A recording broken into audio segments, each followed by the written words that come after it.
तो नमस्कार दोस्तों, आप सभी का स्वागत है A2 मोटिवेशनल स्टोरी पर। दोस्तों, आज के ज़रिए मैं आपके साथ एक ऐसी मोटिवेशनल स्टोरी शेयर करने वाला हूँ जिसे सुनकर आपकी ऊर्जा पहले जैसी नहीं रहेगी। तो बिना वीडियो को लंबा करे शुरू करते हैं। एक ही घड़ी मुहूर्त में जन्म लेने पर भी सबके कर्म और भाग्य अलग अलग क्यों?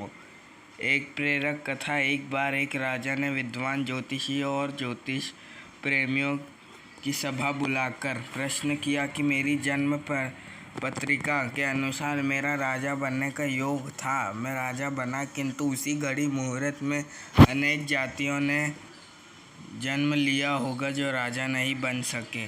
क्यों? इसका क्या कारण है? राजा के इस प्रश्न से सब निरुत्तर हो गए। क्या जवाब दे कि एक ही घड़ी मुहूर्त में जन्म लेने पर भी सबके भाग्य अलग अलग क्यों है? सब सोच में पड़ गए कि अचानक एक विद्वान खड़े हुए और बोले, महाराज की जय हो। आपके प्रश्न का उत्तर भला कौन दे सकता है? आप यहाँ से कुछ दूर घने जंगल में यदि जाए तो वहाँ पर आपको एक महात्मा मिलेंगे, उनसे आपको उत्तर मिल सकता है। राजा की जिज्ञासा बढ़ी और घोर जंगल में जाकर देखा कि एक महात्मा आग के ढेर के पास बैठकर अंगार खाने में व्यस्त थे। सहमे हुए राजा ने महात्मा से जैसे ही प्रश्न पूछा, महात्मा ने क्रोधित होकर कहा, तेरे प्रश्न का उत्तर देने के लिए मेरे पास समय नहीं है। मैं भूख से पीड़ित हूँ। तेरे प्रश्न का उत्तर यहाँ से कुछ आगे पहाड़ियों के बीच एक और महात्मा है, वे दे सकते हैं। राजा की जिज्ञासा और बढ़ी। पुनः अंधकार और पहाड़ियों मार्ग पार कर बड़ी कठिनाइयों से राजा दूसरे महात्मा के पास पहुंचा, किंतु यह क्या? महात्मा को देखकर राजा हक्का बक्का रह गया। दृश्य ही कुछ ऐसा था।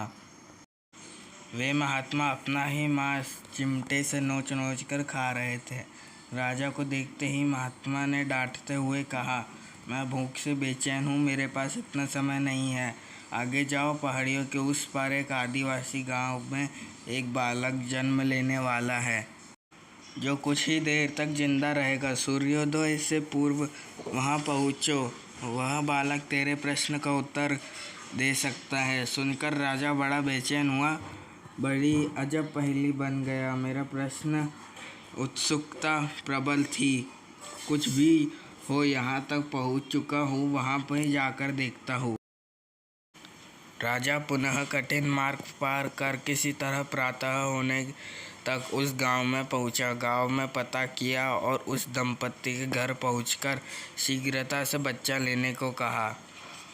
जैसे ही बच्चा हुआ, दंपत्ति ने नाल सहित बालक राजा के सम्मुख उपस्थित किया।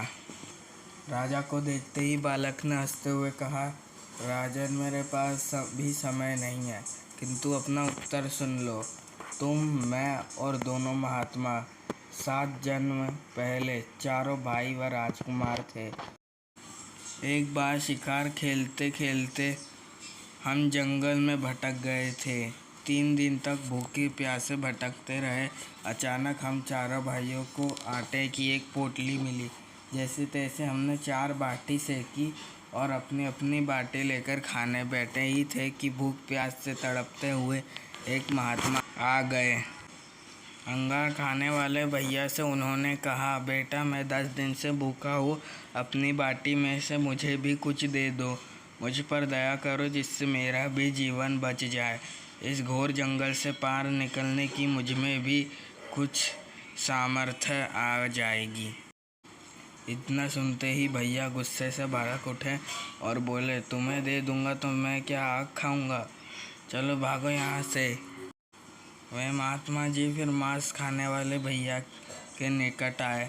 उनसे भी अपनी बात कही, किंतु उन भैया ने भी महात्मा से गुस्से में आकर कहा कि बड़ी मुश्किल से प्राप्त ये बाटी तुम्हें दे दूंगा तो मैं क्या अपना मांस नोच कर खाऊंगा? भूख से लाचार वे महात्मा मेरे पास भी आए, मुझसे भी बाटी मांगी तथा दया करने को कहा, किंतु मैंने भी भूख में धैर्य खोकर कह दिया कि चलो आगे बढ़ो, मैं क्या भूखा मरूं?